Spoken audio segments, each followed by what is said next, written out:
Hola Javier, gracias por venir a esta conversación con nosotros. Javier es biólogo de la Universidad de Chile, es doctor de la Universidad de Washington y recientemente fue admitido además en la Academia de Ciencias. Así es. ¿Cómo fue eso, Javier? ¿Qué emociones te lleva ese reconocimiento? Primero, gracias por la invitación. Es un placer conversar contigo, Decio. ¿Qué significa ser incorporado a la Academia Chilena de Ciencias? Es una distinción, por cierto, bienvenida, no lo voy a ocultar. En particular es muy bienvenida porque es un reconocimiento que lo hacen los pares. Uno no postula, uno no se candidatea para llegar a la academia. Son los pares los que van escogiendo y seleccionando según la trayectoria y el aporte que haya hecho la ciencia. Por lo tanto, trabajando en un área que hasta hace muy poco tiempo atrás ni siquiera existía, como es la biología de la conservación, ser reconocido en la academia, la verdad lo considero es una emoción muy particular y al mismo tiempo un desafío enorme, porque significa que estoy contribuyendo en la misma y con más fuerza todavía. Tenemos la COP25 el próximo año en Chile. Desafío enorme. Es un gran desafío. Mostrar además que hay cierto liderazgo en la región después de algunos traspiés, como es el caso de la no firma del Escazú hasta ahora al menos. Y también mostrar cuáles son esos riesgos tan palpables. La población chilena, muestran las encuestas, entiende que el cambio climático es un riesgo muy grave para el país, para nosotros. Que tiene que ver con cuestiones, yo me imagino, como observar que los ríos traen menos agua, observar que han variado ciertas dinámicas climáticas en los territorios donde habitan. Pero en el borde, digamos, llegando a la COP25, ¿qué crees tú que debiera cambiar, no solamente desde la perspectiva individual? Porque yo entiendo que la educación ambiental tiene esta idea de que individualmente podemos hacer algunos cambios, pero también desde una perspectiva sistémica nacional. No nos vayamos a las superestructuras todavía. ¿Qué podríamos hacer en nuestro sistema nacional que modifique la trayectoria, al menos en la que vamos hasta ahora? Yo creo que, sin ser experto en cambio climático, lo que Chile necesita hacer institucionalmente es un acto de honestidad. Hay una disociación, a mi juicio, entre el discurso y la acción. Y eso es evidente. Ahora, no solo es evidente en el ámbito del cambio climático, hay otros ámbitos en materia ambiental en que existe un discurso que no se compadece con las acciones. Y eso es una cuestión que tenemos que poner de relieve. Y creo que ahí la ciudadanía nuevamente va a jugar un tremendo partido, ¿no? Porque va a poner de manifiesto nuestras incongruencias. O sea, no puede ser que Chile no firme Escazú. Eso significa participación ciudadana y la ciudadanía tiene que tener una voz y ojalá lo más vinculante posible, tener una voz fuerte respecto a un sinnúmero de decisiones que se toman que van a incidir, entre otras cosas, en cambio climático. Por lo tanto, yo creo que la COP25 va a ser un desafío institucional, no al gobierno de turno, a la institucionalidad. ¿Somos o no consistentes entre nuestro discurso y nuestra acción? ¿Cómo nos vamos a parar frente a una situación en que vamos a decir, ejercemos el liderazgo en la región y no escucha a su ciudadanía?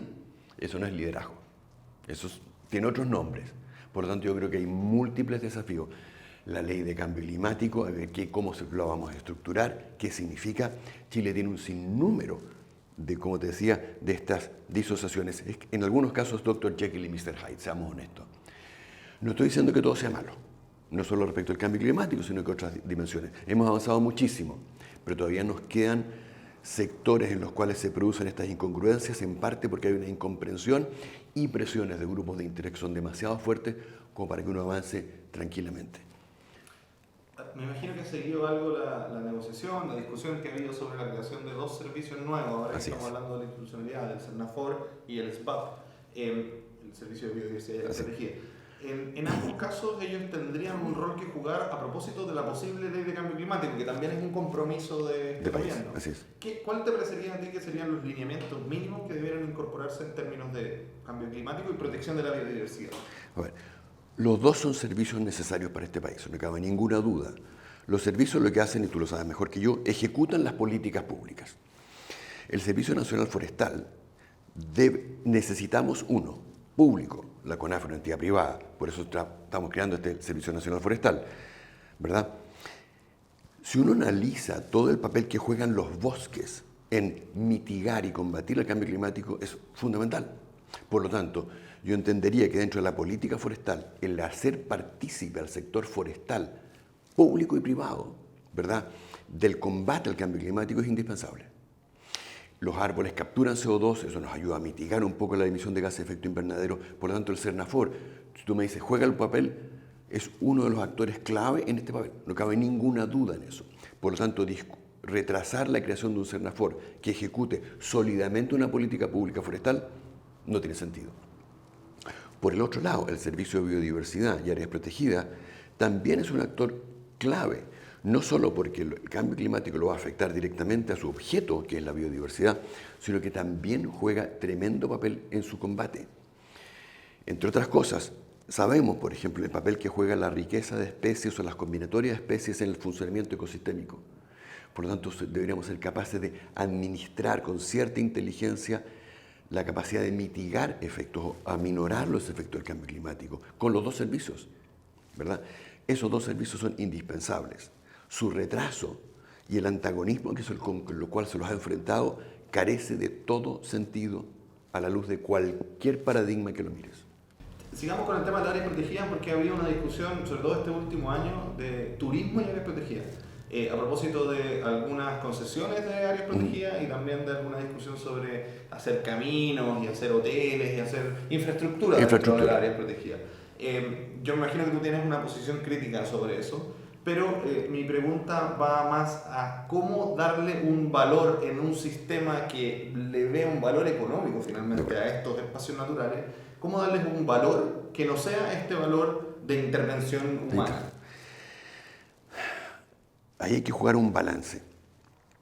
Partamos, déjame tocar dos temas levemente distintos. Uno, la ciudadanía en general, en el mundo y en Chile también, tiene muy poco contacto con la naturaleza y sufre lo que se llama la extinción de la experiencia. Es decir, no tiene experiencia con los demás seres vivos.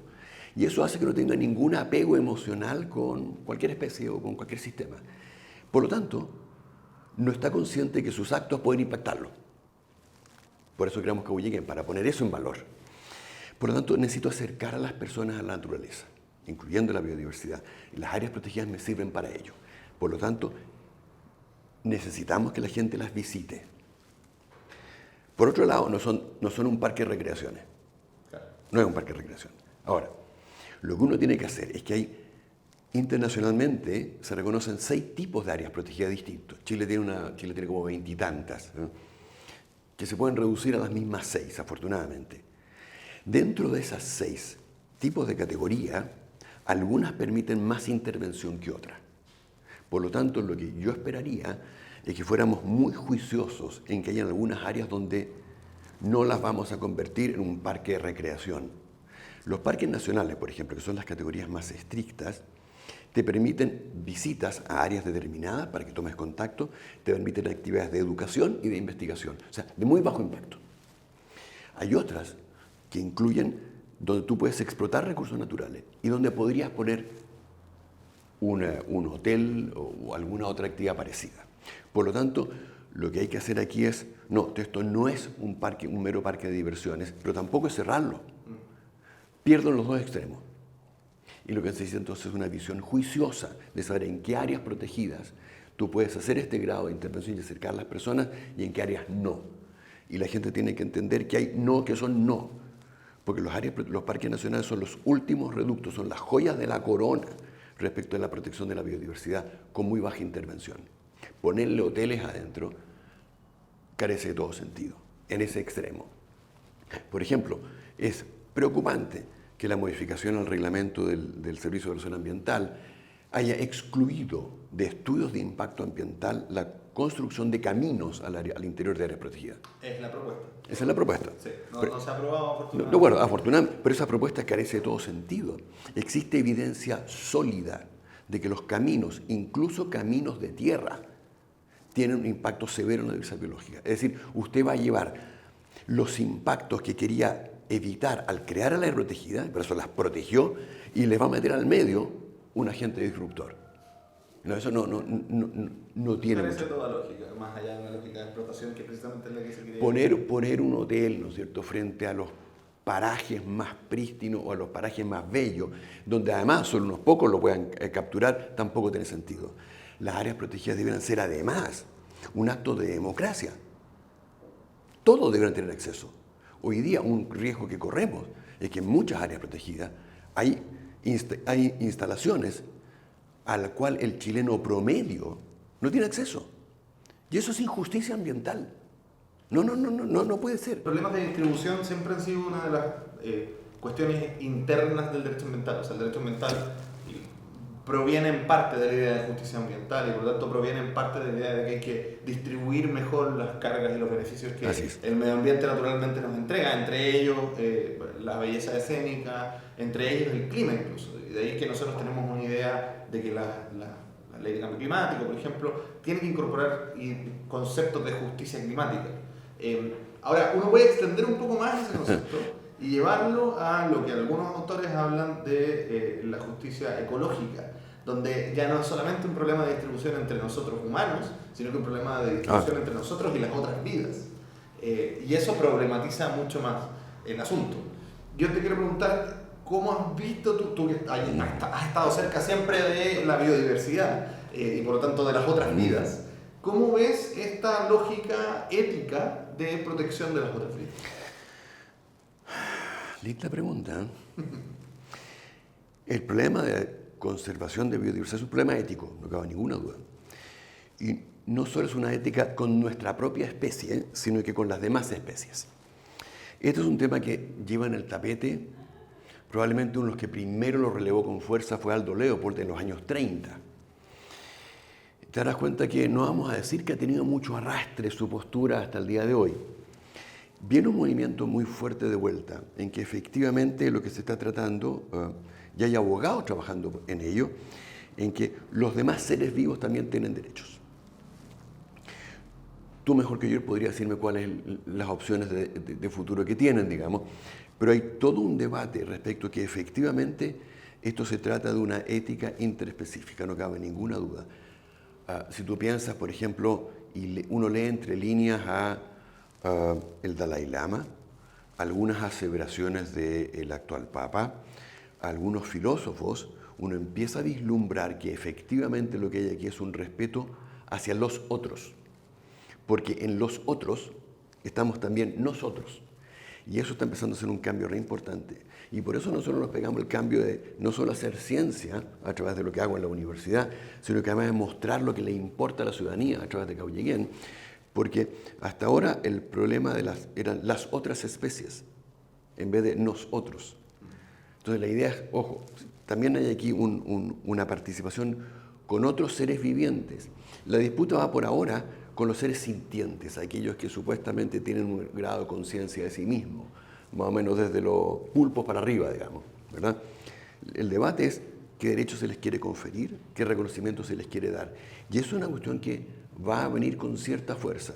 No soy capaz de predecir cuál es su futuro en la sociedad, pero son ideas que siempre rondan, porque efectivamente es un tratamiento ético con los demás seres vivos.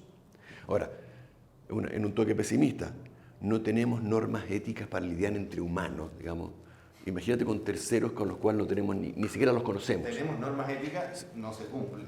Por cierto, me has corregido adecuadamente. Yo prefiero pensar que en la medida en que conocemos la importancia o el significado de los otros, podríamos hacernos parte y pensar que somos nosotros, y no solo cosas por separado. También ha habido un ataque más o menos constante a la ciencia. Sí. ¿Cómo ves tú el lugar que ocupa hoy la ciencia en la toma de decisiones? Antes ya me dijiste, es difícil que las personas efectivamente razonen en base a ciencia, pero ahora además se está poniendo en duda incluso el lenguaje de la ciencia. ¿Qué nos podemos esperar? ¿Cómo participa la ciencia? Mucho menos de lo que debería. Tiene una enorme capacidad para ofrecer alternativas. Y yo creo que uno de los cambios que tenemos que hacer es ofrecer alternativas, no decir qué es lo que hay que hacer.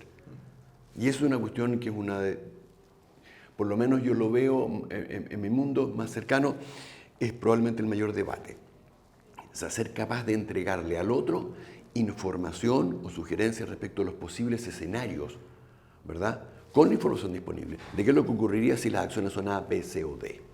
Y ahí que se toma una decisión fundada. La ciencia no tiene mucha participación hoy día en Chile, baja. Para ser decente, digamos, no ponerlo de baja a menos, digamos, porque me pondría a llorar, ¿verdad? Es baja en la toma de decisiones. pese a que tiene la capacidad para informar muy adecuadamente.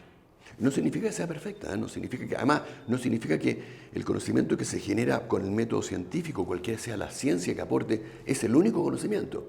No, hoy día existen múltiples vías de conocer. Y lo que tiene que hacer un buen gobernante es tomar todas esas dimensiones y obtener la mejor decisión posible. Y eso es lo que no hacemos.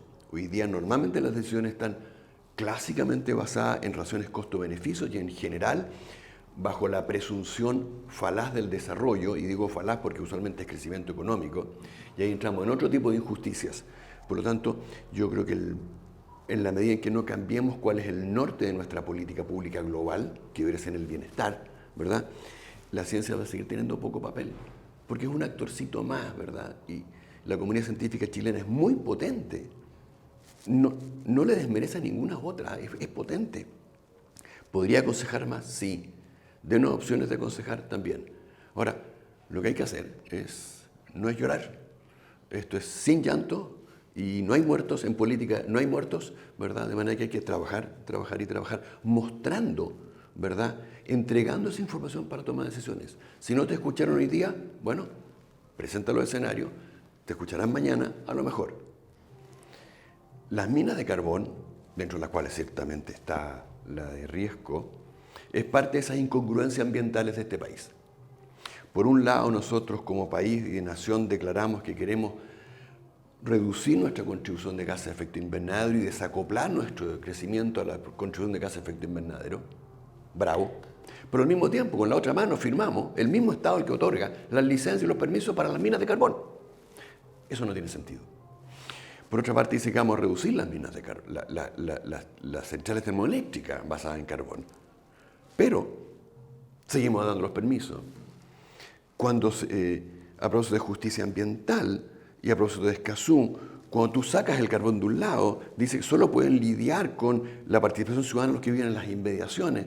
El carbón se quema cientos y miles de kilómetros de distancia y esas personas no pueden decir nada. E inventamos las llamadas zonas de sacrificio, que es el nombre más patético para decirle a una persona, sus derechos constitucionales se los voy a violar. Usted va a vivir porque yo decidí en un ambiente contaminado donde su salud está en riesgo, donde la salud de sus hijos está en riesgo, donde su calidad de vida no me importa. Por lo tanto, esa mina es uno de los tantos patéticos ejemplos que este país tiene de esta disociación entre su discurso y la acción. COP25, prepárense, porque esos ejemplos van a salir y van a salir a flote. O sea, yo no entiendo que la gente de Huasco no tenga la oportunidad de decir qué pasa en Riesco. Ellos lo sufren. Ellos lo sufren. Todos los países están cerrando sus minas de carbón y Chile sigue dando permiso como Estado para explotar, además carbones de pésima calidad. Ahí uno puede pensar, los empresarios que están detrás son personas particularmente inteligentes, han demostrado su capacidad de hacer emprendimientos increíbles. Y tienen aquí un emprendimiento tan retrógrado. Piensa lo siguiente, y además son yogur, todas las minas son yogur, tienen una fecha de vencimiento, se acabó el yacimiento, se acabó, hay que cerrarla, digamos, y queda un pasivo ambiental. A propósito de la zona sur que tú me mencionabas, acaba de salir la información de que Torres del Paine, las áreas protegidas de Magallanes, fueron visitadas por más de 550.000 personas en un año. O sea, si alguien fuera inteligente, eso es un negocio de nunca acabar. Cuando hablamos de la belleza escénica, yo entendería que si hay gente inteligente, en vez de andar haciendo hoyos para dejar desastre, ¿por qué no arma empresas relacionadas con un recurso que es permanente, que da más empleo, de mejor calidad y no le sacrifica la vida a nadie? Y que mi hija esté participando en una batalla contra ese tipo de empresas nos llena de orgullo. La otra pregunta que te quería hacer a propósito precisamente de este cambio económico que significa el hecho de que se cierren cosas como las minas de carbón y que haya que tomar acciones para mitigar o evitar mayores consecuencias del cambio climático. Una línea que ha tomado este país, porque ha tomado el mundo, pero este país ha sido de los que ha más contribuido en esta línea de desarrollo, es la electromovilidad y la idea de que podemos sustituir el uso de combustibles fósiles por el uso de electricidad de otra manera. ese es Chile. En el caso de Argentina, por ejemplo, la transición energética que se está haciendo es con gas, con el gas que se saca del fracking en el sur, principalmente en Vaca Muerta. Entonces tenemos el fracking en Argentina y tenemos la explotación del litio en Chile como la manera de solucionar el ciclo anterior de destrucción ambiental. Pareciera ser que entramos entonces en un nuevo ciclo de destrucción ambiental. ¿Cómo cortamos ese ciclo? ¿Qué crees tú que podemos hacer para cortar ese ciclo? Lo que necesitamos son medidas muchísimo más claras de eficiencia y reducción de la demanda. Es posible que estemos usando energía, malgastando energía, y vamos a tener que reducir la demanda. El fracking es una forma velada que tiene una cantidad de impactos ambientales no despreciables. Y hay países que simplemente no lo han aceptado. Hay otra forma un poquito más inteligente que estamos usando: energía probablemente mareomotriz, energía hidráulica, energía solar y energía eólica. Yo creo que es una combinación de ellas. Ojo, Chile va avanzando razonablemente, ¿eh? Chile ha hecho algunas apuestas interesantes. Yo hubiera esperado que hubiera avanzado más lento de lo que lo ha hecho hasta ahora. Lo que más interesa ahí es que si uno mira el discurso de las compañías productoras tradicionales de energía, indican que no era posible porque las energías alternativas eran carísimas, eran inviables, eran impensables técnicamente. El discurso de Hidroaicén cuando se produce la oposición ciudadana de Hidroaicén. Si no se hace Hidroaicén, se va a cortar la luz en Chile. Perdón, no solo demostraron que eran perfectamente viables, sino que además son particularmente atractivas, porque su adopción va avanzando mucho más rápido de que cualquier agorero pesimista lo indicaba. Lo que significa que hay una pequeña luz de esperanza. Así es. Bueno, muchas gracias, Javier. Gracias a ti.